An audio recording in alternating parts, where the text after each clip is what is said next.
அனைவருக்கும் இனிய வணக்கம். இப்போ இன்னைக்கு ஒரு தன்னம்பிக்கையான ஒரு குட்டி கதை. சாய்கிரோ ஹோண்டா அப்படின்றவருடைய கதை. வாழ்க்கையில் நிறைய பேருக்கு தோல்வியை சந்திச்சுட்டே இருப்போம். ஆனால் அந்த ஒரு தோல்வியை சந்திக்கும் போதும் அதுக்கு அடுத்த கட்டம் உடனே எழுதுறது கொஞ்சம் கஷ்டம்தான்.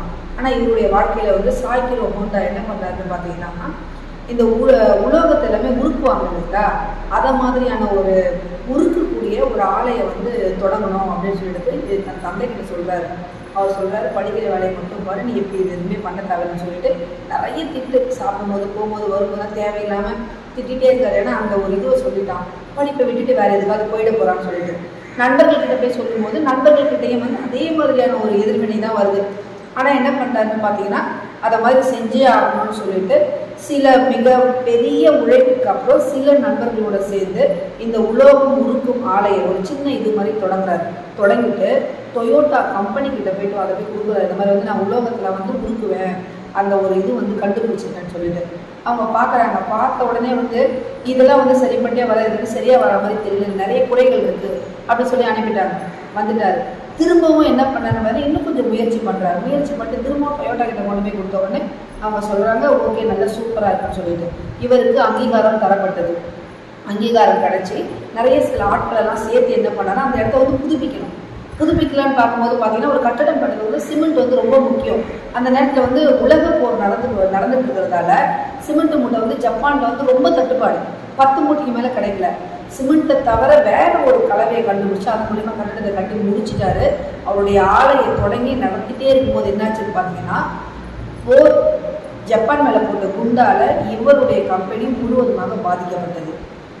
தரமட்டமாச்சு. அதில் பாதி உருப்படிகளை மட்டும்தான், பொருட்களை மட்டும்தான் இவ்வளோ எடுக்க முடியுது. அதை முடிஞ்சிட்ட உடனே என்னாச்சுன்னு பார்த்தீங்கன்னா, திரும்பவும் சிலர்கிட்ட கடன் எல்லாமே வாங்கி திரும்பவும் அந்த இடத்த சீர் பண்ணி திரும்பவும் தன்னுடைய தொழிலை தொடங்கும் பட்சத்தில் மிகப்பெரிய நிலநடுக்கம் ஜப்பான். அந்த நிலநடுக்கத்தால் என்னாச்சுன்னு பார்த்தீங்கன்னா, திரும்பவும் ஒரு மிகப்பெரிய ஒரு பேரிடர் அவருக்கு ஏற்பட்டது. தந்தை நண்பர்கள் எல்லாருமே சொல்கிறாங்க, நீ ராசியே இல்லாதவன், அதனால இது எல்லாத்தையுமே செய்யறதை விட்டுடு, வேற வேலையை பாருன்னு சொல்லிட்டு மிக பல தோல்விகளுக்கு அப்புறம் என்ன பண்ணுறாரு பார்த்தீங்கன்னா, ஒரு இடத்துல உட்காந்துருக்காரு. ஸ்டாப் பண்ணிட்டு திரும்பவும் நண்பர்கள்கிட்ட எல்லாத்திட்டையுமே வச்சு இவனுக்கு ராசியே கிடையாது, எதுவுமே உன்னால செய்ய முடியாது அப்படின்ற ஒரு மிகப்பெரிய ஒரு பேர். அதனால அதுக்கடுத்து என்ன செய்யலாம்னு சொல்லிட்டு ரொம்ப இடிஞ்சு உட்காரக்கூடிய தருணத்தில் என்ன பண்ணுறாங்கன்னா, ஒரு சைக்கிளை பார்க்குறாரு. அதுக்கப்புறம் விவசாயம் செய்யக்கூடிய ஒரு இயந்திரத்தை பார்க்குறாரு. அந்த இயந்திரத்தில் அந்த இயந்திரத்தை சைக்கிளில் பொருத்தி ஓட்டி பார்க்குறாரு. அது மோட்டர் வண்டி மாதிரி ஓடுது. அதை பார்க்குறாரு. புது கண்டுபிடிப்பு. என்ன பண்ணாரு, அந்த சைக்கிள்லேயே அந்த ஊரையே சுற்றி வர்றாரு. எல்லாருமே பார்க்குறாங்க, என்னடா இது மிதிக்காமையே ஓட்டிகிட்டே போகிறாங்கன்னு சொல்லிட்டு. அதுக்கப்புறம் திரும்ப தன்னுடைய நண்பர்கள், தன்னுடைய அப்பா எல்லாருடைய வண்டியுமே வாங்கி அதே மாதிரி ஒரு மிகப்பெரிய இயந்திரத்தை, இந்த பயிர் வேலை செய்யக்கூடிய ஒரு இயந்திரத்தை எடுத்து அந்த சைக்கிளில் பொறுத்துறாரு. பொருத்தி ஓட்டின உடனே எல்லாருமே நிறைய பேர் வர ஆரம்பிச்சிட்டாங்க. என்னோட ஒரு சைக்கிளை இது மாதிரி மாற்றி கொடு, என்னாலே மிதிக்க முடியல. ஏன்னா ஜப்பானில் அதிகமானவங்க மிதிவண்டி பயன்படுத்துகிறாங்க.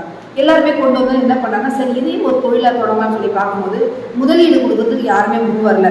உன்னை நம்பி நாங்கள் பணத்தை கொடுத்தா உடனே நிலநடுக்கம் வரோம், அது இதுக்கு வரோம், உன்னை தேடி வரோம், உனக்கு நாங்கள் உதவி பண்ண விரும்பலை அப்படின்னு நஷ்டத்தில் தான் போவோம். எல்லாருமே விலகிட்டாங்க. அப்போ என்ன பண்ணாருன்னு பார்த்தீங்கன்னா, ஜப்பானில் இருக்கக்கூடிய அனைத்து சைக்கிள் நிறுவனத்துக்கும் ஒரு லெட்டர் எழுதுறாரு. நான் இதை மாதிரி புதிய ஒரு சைக்கிள் தொடங்க போகிறேன், மிதிக்கவே தேவையில்லை, நீங்கள் கொஞ்சம் நிதி கொடுத்து உதவுங்கன்னு சொல்லிட்டு. அப்படி சொல்லும்போது 500க்கும் மேற்பட்ட சைக்கிள் கடை வச்சிருந்தவங்கிட்ட உதவி வருது. அந்த உதவியை பெற்றுக்கொண்டு என்ன பண்ணாரோ ஒரு சின்ன தொழில் நிறுவனத்தை தொடங்குறாரு. அதுதான் ஹோண்டா வண்டியாக மாறிச்சு. அதை பல பல பல பல ஒரு தோல்விகளுக்கு அப்புறமே அதில் உடைஞ்சு போகாமல் மீண்டும் வந்த ஒரு மனிதன் யாருன்னு பார்த்தீங்கன்னா, அந்த சாய்கிரோ ஹோண்டா. ஸோ அதை மாதிரி எத்தகைய தோல்விகள் வந்தாலும் அதுக்கு அடுத்தது என்னன்றதை பார்த்து நம்ம முன்னோக்கி செல்லலாம். நன்றி.